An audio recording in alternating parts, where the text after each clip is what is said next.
Qual a saída que a senhora entende muito desse assunto, a senhora tem prática, a senhora é indígena, qual seria uma alternativa para essa atual política de, tem uma tribo ali, nós vamos fazer um território, uma reserva do tamanho da Ucrânia para aquela tribuzinha, e a senhora está falando por que se faz isso? Qual seria uma saída prática para essa situação? E deixar de privar esse tipo de sociedade de cuidados médicos básicos, de acesso a água, moradia e tantas outras coisas importantes, né? Essas reservas, é importante manter essas... Olha, as reservas, elas são um resgate histórico de um povo que perdeu não é o seu modo de vida, mas sim um povo que foi obrigado a permanecer longe da civilização. As terras, elas são um direito, mas...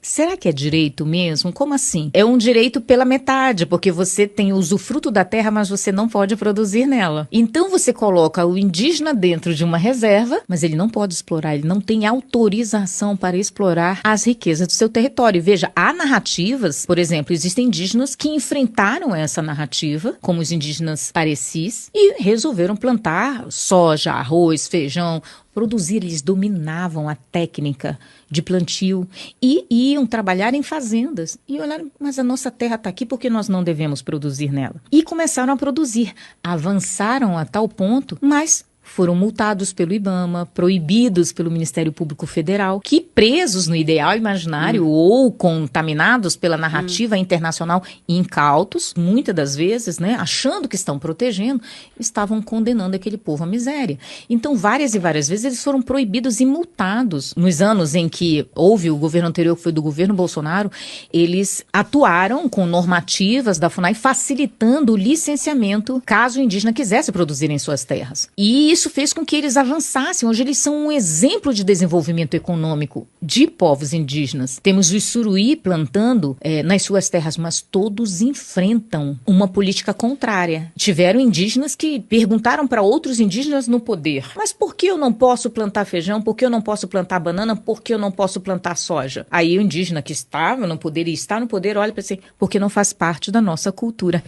Peraí, mas esse mesmo indígena defende o plantio da maconha, que não faz parte da cultura indígena. E diz, porque a maconha faz parte da cultura indígena. Um bom pesquisador de Google, pelo menos, né, vai ver que a maconha nunca fez parte da cultura indígena brasileira. Peraí, o indígena não pode plantar soja, não pode plantar arroz, mas pode plantar maconha?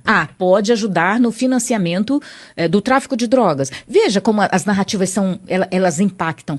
Segregam o povo, mantém esse povo isolado, um local onde você não pode nem fiscalizar, aí o crime organizado atua lá dentro, determinando quem pode e quem não pode. E é o indígena que não representa os indígenas. Exatamente. Pregando essa narrativa, porque ele está com os interesses próprios. Exatamente, aí você vê, não faz parte da nossa cultura. E quem respondeu isso, vive num apartamento, toma banho de água quente, viaja para a Europa, bebe água gelada, viaja para a Europa, mas condena o próprio povo a 1500, enquanto ele vive no século XXI.